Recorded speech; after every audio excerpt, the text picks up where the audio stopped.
Assalamu alaikum, I'm Carl Arundel and you're watching In Focus.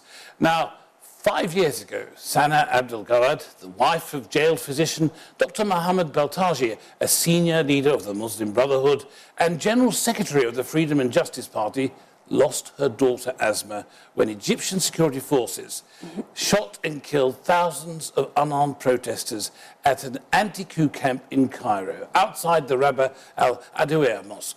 A brutal crackdown by the Egyptian authorities against dissenters and in particular supporters of former President Mohamed Morsi, and the persecution, the arbitrary detention and torture of her family members forced Sana Abdul Gawad to flee to Turkey.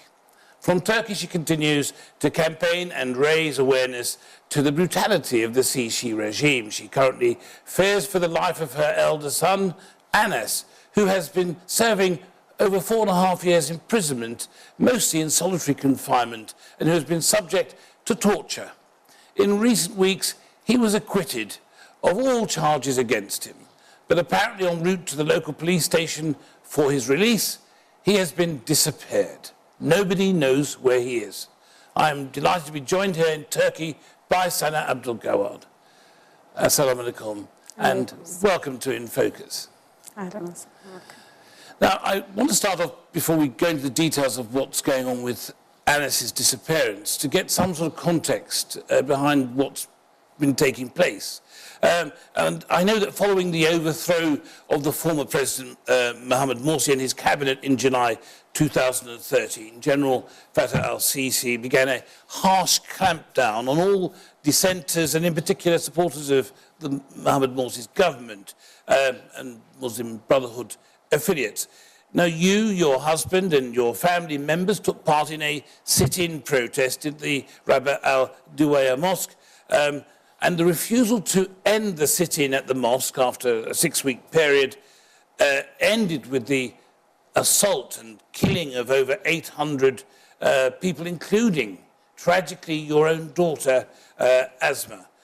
Images of her taking her final breath were captured on camera and filled news screens globally.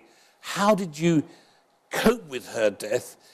Did you expect anything like what took place to take place at that time? I've never expected this to happen to the Egyptian nation, this massacre to happen to the Egyptian nation. The army is killing his own people. I've never expected to lose my one and only daughter, Asma Baltaji. Of course, I'm speaking as a mother. I'm in deep pain from losing my daughter, Asma, who was murdered in the massacre of Rabaa, and also everything that followed it, from harassing my family members and torturing them. And I've never known in the international laws or even the Egyptian national laws to revenge from the family members and the kids because of the father's or the husband's political view. And all the family is suffering and facing these consequences and pay for the objective opinion of their father to this regime and facing the army. And this is what's happened to us. After the murder of my daughter Asma, my kids got arrested one after the other, and my son Anas stayed in prison, who is there for 4.5 years in prison, in the solitary prison. And a lot of cases were attached to his name when he was in the prison. He was found unguilty from all these cases. After 4.5 years, he was found unguilty from those cases. But who's gonna pay for these wasted 4.5 years from my son's life, who wanted to achieve a lot of things in his life? And we raised our kids that way to give their input in the society and help in the evolution of this country. But unfortunately, they never gave us that chance to help this country and help its evolution. So they killed whoever they could have killed, and they arrested the rest. Anas Baltaji stayed 4.5 years in the solitary prison. And after, when he was found unguilty, he was supposed to leave. And as a mother, I was so happy that my son is about to leave, and he was found unguilty. But he will leave eventually in the end and proceed with his studies and have his life again. But unfortunately, what happened was the opposite. Anas never left the prison, but till today I don't know where he is. They did hide him forcibly. Where did they hide him? Why did they hide him after when he was found and guilty? Well, we don't know. We are contacting everyone. We did send the newsletters to the prosecutor and the lawyer and the prison where he was hidden there, and the police station where he was hidden there, but no one is answering us. We did send a lot of newsletters to the Human Rights Egyptian organization, which is his responsibility to say where is Anas, but no one is answering us. Now, thousands were rounded up at that time, including your physician husband, Dr. Mohammed Beltaji, who was a senior leader of the Muslim Brotherhood and the General Secretary of the Freedom and Justice Party. Your husband was obviously a high-profile figure and was imprisoned along with other senior Brotherhood members in Cairo's notorious Tora prison. Were you allowed to visit him there? Were there restrictions? Was that a difficult process? Did your children accompany you, if at all? And were you able to take medical supplies, that sort of thing, to him?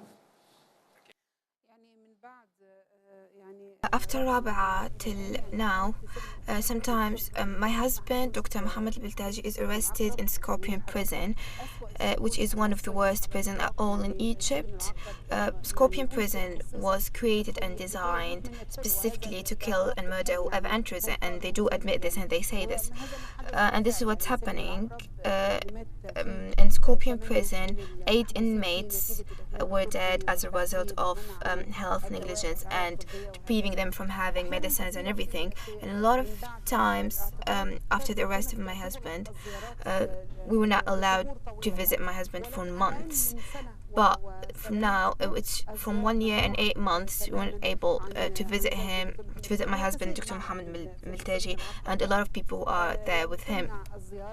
We can't visit him and we can't supply him with food or water or anything. The food that they do serve them is really bad, and even in small portions that can feed even a baby. Even animals, they won't eat it because it's rotten and really bad, so it will cause a lot of poisoning situations to whoever eats it.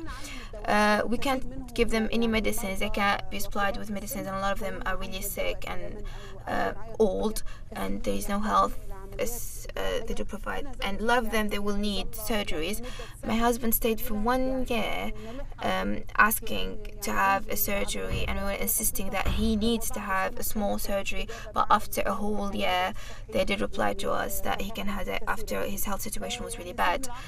Scorpion prison, besides that they are in a Scorpion prison, in solitary prison, they don't see the sun at all. They're allowed to go out for 1 hour in a passage between the prison cells. They can't see the sun. Besides that, the situation in the prison Scorpion, he was designed in a way that air and sun won't enter it, so they will catch a lot of diseases. And lately they did release flooding water and sewage water on them, which caused a lot of diseases and the spread of mosquitoes there.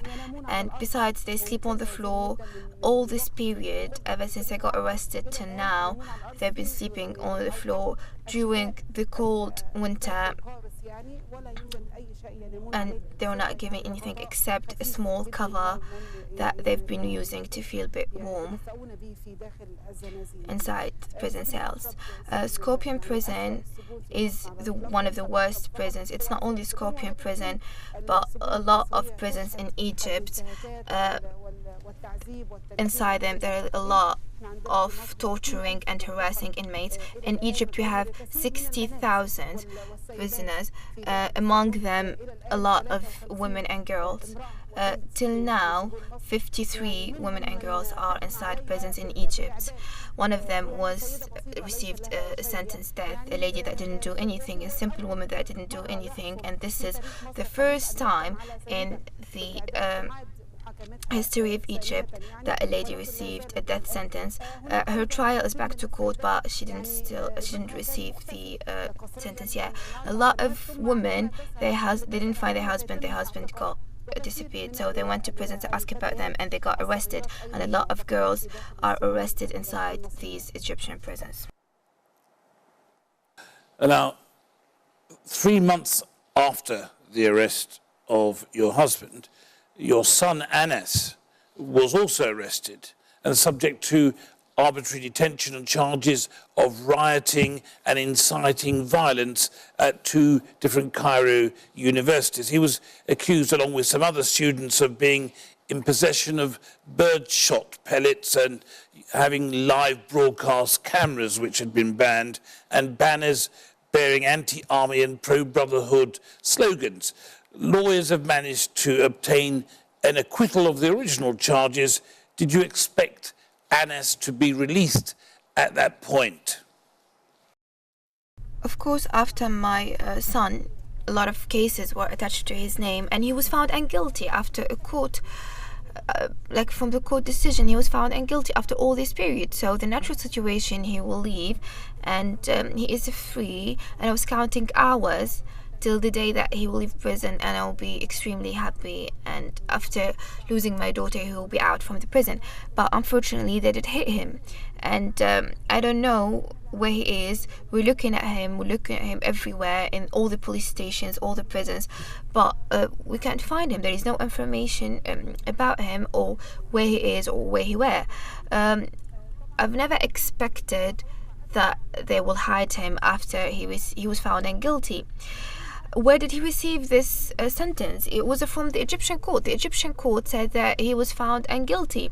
So why is he not out till now? Now, we understand that he has been held in solitary confinement, tortured, humiliated, and deprived of any medical attention, food, or drink, that his health has dramatically been deteriorating during this 4.5 years. He has been variously held in some of the most notorious high-security prisons in Egypt, written about by human rights groups like Amnesty International. One report that was referred to as crushing humanity, the abuse of solitary confinement in Egypt's prisons. How did Anas cope with being detained in solitary? And can Ms. Sana please explain what you know about the conditions of the prisons in which Anas was being held? After arresting Anas, Anas was arrested in December 2013. He stayed 1 month in the police station. During 1 month at the police station prison, he was tortured and harassed during that month. He faced a lot of torture. Then he moved him to several prisons, and he wasn't only in a solitary cell, but even they did dedicate a full floor for him. They did put him in a solitary cell in floor by himself, with no food, no water, and nothing. And if one of the prisoners would try to help him and give him some water or food, they get him punished. They will punish him. And then Anas moved from several prisons. In all of them, he was in solitary cell. If you can imagine, a young man, aged 19 years and a half, stayed for 4 years and a half sitting by himself. All this period, 4 years and a half. They don't give him the chance to go out, only for a few times. A lot of times they do punish him. Above all of this, they do punish him. They do put him in a dark cell with no food, no water, no air access or sun or anything. He stays there by himself. And this is what happened. In one occasion, when he tried to write a letter to his sister, trying to express his feelings. His sister Asma, who was murdered, it was on her birthday. He was writing a letter and a poem to her. They did punish him, and they did put him under disciplinary because he tried to write a letter, a simple letter. He was writing a few words expressing his feelings to his sister. Anas faced a lot of times a lot of torture, and there is no specific thing that he did, and this is what happened. The Egyptian court said that he was found guilty and he's innocent, but what's happening with Anas is a revenge from his father, Dr. Beltaji. So they're revenging from Anas to make pressure on Dr. Beltaji because of all of his opinions. But Anas is like any other young Egyptian man. He has no relationship with his politics and these political parties, but they're revenging from him. We did send a lot of appeals and complaints to a lot of human rights organizations, and they did release articles to the Egyptian organizations to release Anas and send him free after that he was found guilty. And a lot of organizations, about 5 ones, they did contact the Egyptian organization. And lately, the report that was released from Amnesty International that was against all of these things that's happening to Anas, torture and putting him in the solitary cell, but no one is replying to us and we didn't receive anything.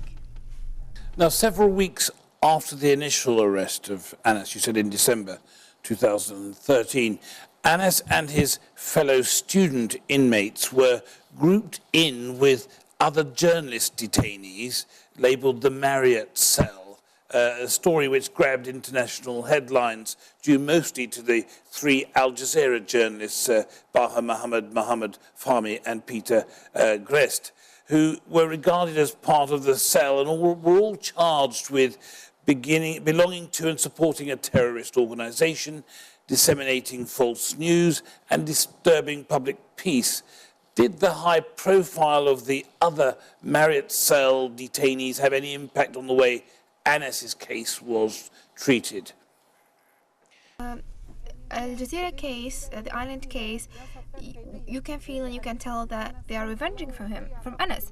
Anas has no relationship with this case. Why did they link his name to it? We don't know. Besides, the court said that he is innocent, and we did receive that. He is innocent and he has no relationship with this case.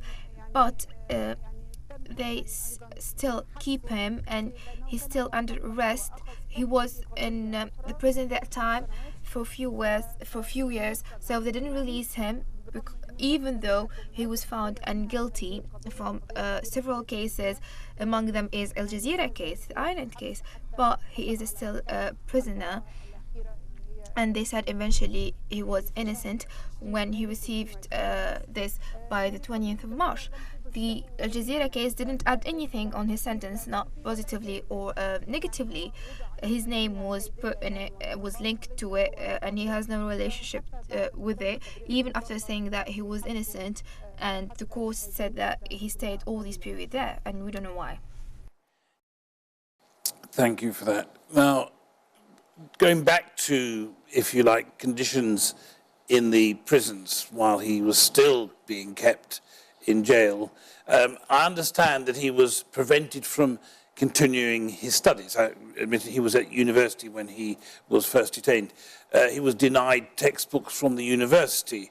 Were you, while you were still in Egypt, or other family members, or in fact his lawyers, allowed to access Anas? Was Anas allowed any contact with his family by phone? And how often was that, if he was? Anas is a university student. As soon as he was arrested, Anas was getting ready to pass his exams in the university. He was getting ready at that time. The next day I had exam, so he was studying with his friends, getting ready for the exam. He was really good at studies, but unfortunately he got arrested and didn't let him to continue his studies. He stayed in prison for 4 years and a half, deprived from proceeding his studies. He stopped his studies, and this was an order from the administration of the prison and the university itself. It didn't let him continue his exams and studies as a normal student. Well, when he was arrested, and all of the prisoners in Egypt, there is no contact and no phone contact with them, even though the Egyptian law allows the prisoners to make phone calls to their family. every week, on a weekly basis, for a few minutes, he can contact his family. Well, the phone call is under surveillance, but he can contact his family, so he can check up on him and he can check on his family. But this doesn't exist in Egypt at all. And a lot of times, even when we couldn't visit him, we have no information about them. We don't know anything about them, even if they're alive or dead, or what's happening to them. If they're sick, if they need something, we have no idea about them. Also, what's happening now exactly, besides from the prisoners, I'm talking about my son now. He is in a hidden situation. I'm really scared about his safety more than the days when he was arrested inside the prison, because now he is forcibly hidden. I don't know where he is. I don't know what's happening to him. I'm really worried about his life and his safety, because we have a lot of examples in Egypt of offensive hiding where they killed people or they did attach cases to their names. So I'm really scared about the life of my child, and everyone is responsible for this, and my son has nothing to do with everything, and this is a revenge from my husband, Dr. Beltaji. I hear your concerns about the outcome of the disappearance of Anas, and I imagine that this is causing extreme worry and anxiety. You mentioned you've spoken to a range of different human rights organisations, the sort of Amnesty International, Human Rights Watch, and they seem to be impotent to do anything or to get any information about what's taking place. Are you, if I may be direct, are you worried that Anas may no longer be alive? I am worried about the life and the safety of my son, because I have no idea. I don't know what's happening to him, what they're doing to him, what's happening. I have no idea. And under these fears and circumstances, basing on what happened to previous cases of people that got hidden, and we got surprised and shocked that they will kill them or torture them or something bad will happen to them. And I'm really scared and I'm really worried about the life of my son, and it's the responsibility of everyone. I'm requesting everyone to let my son free. He was found guilty, he was found innocent, so it's his right to be out and get released, and this came from the Egyptian court. He was found innocent in the Egyptian court, so why do they hide him after this? Why he's not out till now? Why do they hide them? What do they want from him, from hiding him after they said that he's innocent? Now, you mentioned other human rights organisations, that you've made appeals to them to try and intervene, that they seem powerless to intervene. Do you believe that the international community, other governments who, it seems, are entertaining General President now, Sisi, that they have an obligation to intervene on behalf of your son in this case? I think the phrase that I've heard mentioned is that, at the very least, one should not punish the son for the actions of the father. Well, till now, after a lot of human rights organizations did release a newsletter and asked the government to say where's my son and release him, but till now we received no answers, and I wish and I hope that these organizations would put more pressure on the government so they will release my son and say where he is, because he was found guilty and he is innocent. Of course, I don't know why all this revenge from my family. What happened with my son is a thing from a sequel of revenge from my family. My daughter was murdered, my son got arrested, and my other kids were arrested one after the other, and finally they did force us and made us to leave our country and our home, And me, as a mother, I left and I was deprived from visiting the grave of my daughter who was murdered, or to visit my husband and my son who are arrested in the prisons. And I'm retrieved from visiting them and seeing them and checking on them and supplying them with anything they need. All of this is torturing us and harassing my family.